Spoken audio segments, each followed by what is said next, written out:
نحمده ونصلي ونسلم على رسوله الكريم أما بعد فأعوذ بالله من الشيطان الرجيم بسم الله الرحمن الرحيم ألف لام ميم صاد كتاب أنزل إليك فلا يكن في صدرك حرج منه پارہ نمبر 8 سورہ اعراف آیات نمبر 1 2 3 4 5 6 7 رکوع نمبر 1 الف لام میم صاد اللہ اعلم بمرادہ کتاب انزل الیک، یہ کتاب جو آپ کی طرف اتاری گئی ہے، فلا یکن فی صدرک حرج منہ، پس تنگی نہ ہو آپ کے سینہ مبارک میں اس کے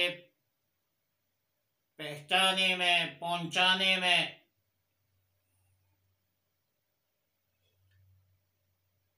اس کے تبلیغ میں، پہنچانے میں آپ کے سینہ مبارک پر تنگی نہ ہو۔ لِتُنذِرَ بِهِ وَذِكْرَى لِلْمُؤْمِنِينَ، تاکہ ڈرائے اس کے ذریعے سے، وَذِكْرَى لِلْمُؤْمِنِينَ، اور نصیحت ہے ایمان والوں کے لیے۔ اتبعوا ما انزل الیکم من ربکم، اتباع کرو جو تمہارے رب کی طرف سے تم پر نازل ہوا۔ ولا تتبعوا من دونہ اولیاء، اور اتباع نہ کرو اس کو چھوڑ کر دوسرے رفیقوں کا۔ قلیلا ما تذکرون، بہت کم نصیحت حاصل کرتے ہو۔ وَكَم مِّن قَرْيَةٍ أَهْلَكْنَاهَا، اور کتنی ہی بستیاں جن کو ہم نے ہلاک کر دیا۔ فَجَاءَهَا بَأْسُنَا بَيَاتًا أَوْ هُمْ قَائِلُونَ، پس پہنچا ان پر ہمارا عذاب راتوں رات۔ او ہم قائلون، یا دوپہر کو سوتے ہوئے۔ فما کان دعواہم اذ جاءہم بأسنا، پس نہیں تھا ان کا پکار جب پہنچا ہمارے عذاب، الا ان قالوا انا كنا ظالمین، مگر انہوں نے یہ کہا کہ ہم تھے گناہگار۔ فَلَنَسْأَلَنَّ الَّذِينَ أُرْسِلَ إِلَيْهِمْ، پس جن لوگوں کے طرف رسول بھیجے گئے ہیں ہم ان سے ضرور سوال کریں گے۔ وَلَنَسْأَلَنَّ الْمُرْسَلِينَ، اور ہم ضرور پیغمبروں سے بھی پوچھیں گے۔ فَلَنَقُصَّنَّ عَلَيْهِمْ بِعِلْمٍ وَمَا كُنَّا غَائِبِينَ، پھر ہم ان کو احوال سنائیں گے اپنے علم کے مطابق، اور ہم کہیں غائب نہیں تھے۔ سورہ اعراف مکی صورت ہے، یعنی ہجرت سے پہلے نازل ہے۔ 206 آیاتوں اور 24 رکوع پر مشتمل صورت ہے۔ سورہ اعراف کو سورہ اعراف اسی لیے کہتے ہیں، وجہ تسمیہ یہ ہے کہ آیات نمبر 46 میں اعراف کا ذکر آیا ہے، اور فرمایا وَعَلَى الْأَعْرَافِ رِجَالٌ يَعْرِفُونَ كُلًّا بِسِيمَاهُمْ۔ اعراف دراصل ان لوگوں کو کہا جاتا ہے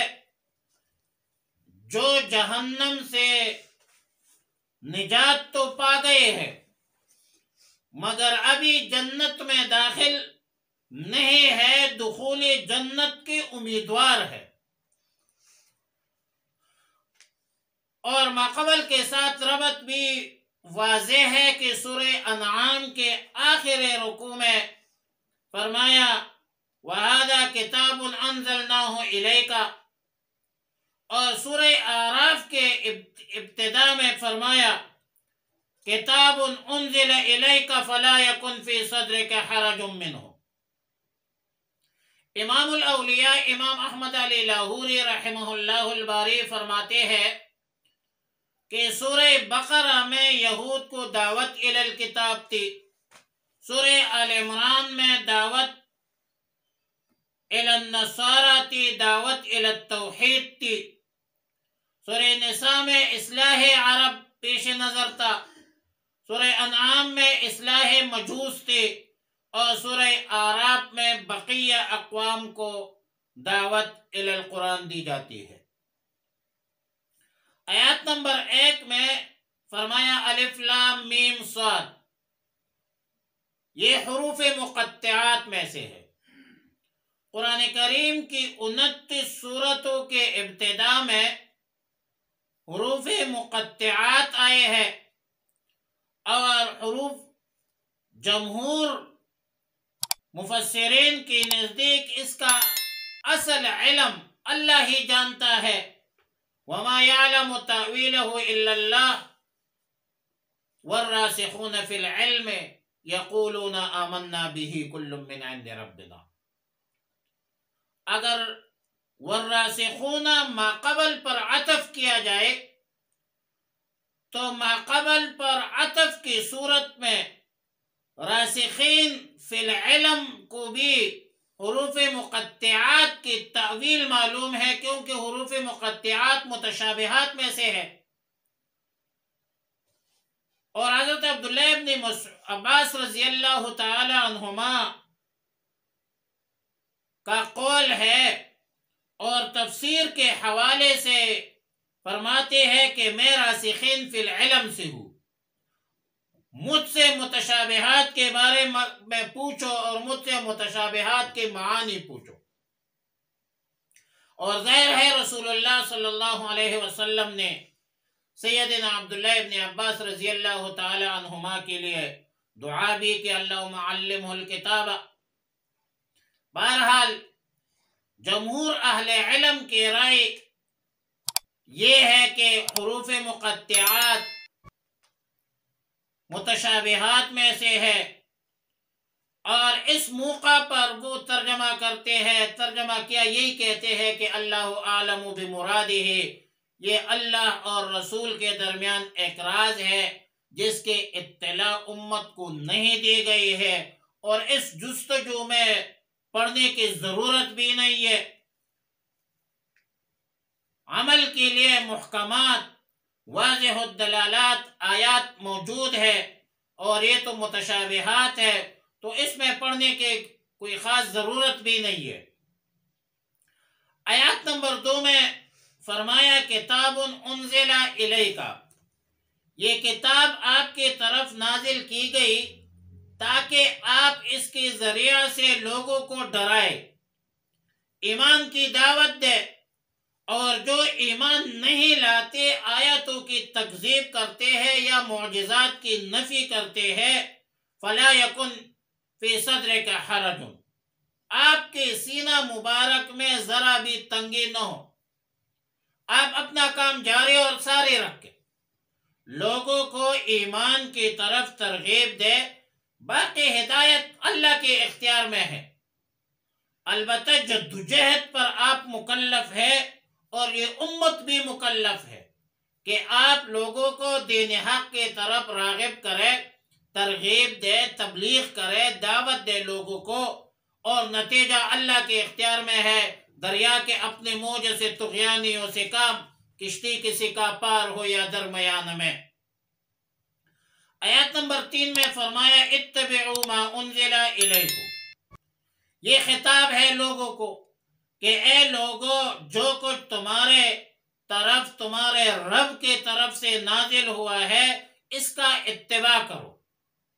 اور اپنے رب کو چھوڑ کر دوسرے لوگوں کو ولی اور دوست مت بناؤ۔ تمہارے سامنے ہدایت، فلاح اور صلاح کی آیاتیں آ چکی ہے، مگر تمہارا حال یہ ہے کہ تم نصیحت حاصل کم کرتے ہو۔ آیات نمبر 4 میں فرمایا وَكَمْ مِنْ قَرْيَةٍ أَهْلَكْنَاهَا، ہم نے کتنی بستیوں کو ہلاک کیا، تباہ کیا، برباد کیا، اور ہمارا عذاب رات کے وقت آیا یا وہ قیلولہ کر رہے تھے، یعنی دوپہر کے وقت سوئے ہوئے تھے۔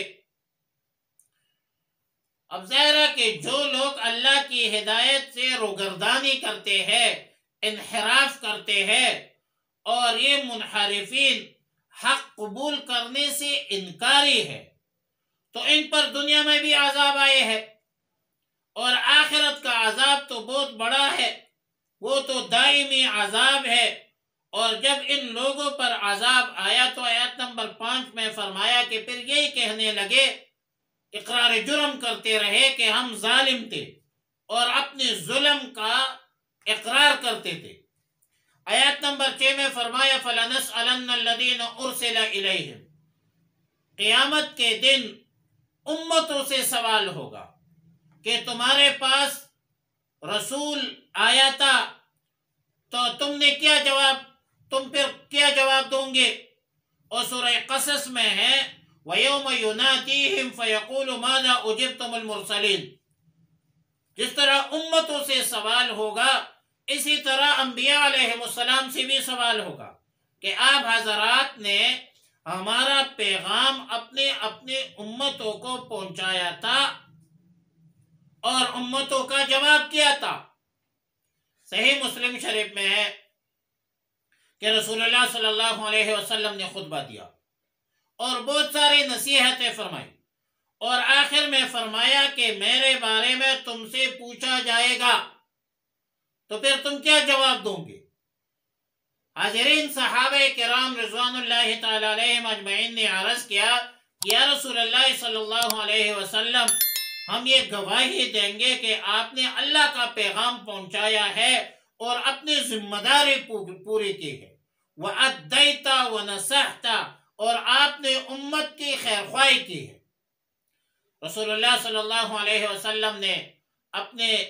انگوٹھے کے پاس والی انگلی، شہادت کی انگلی کو آسمان کی طرف اٹھایا اور پھر لوگوں کی طرف جھکایا اور 3 بار اللہ کی دربار میں عرض کی اللہم اشہد، اللہم اشہد، اللہم اشہد، اے اللہ تو گواہ ہو جا،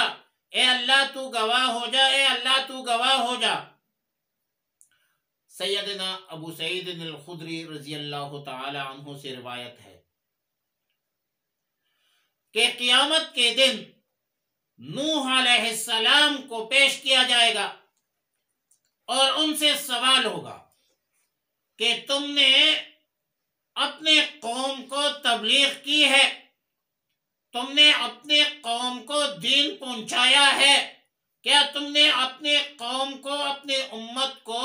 احکام الہی پہنچایا ہے؟ تو حضرت نوح علیہ السلام عرض کریں گے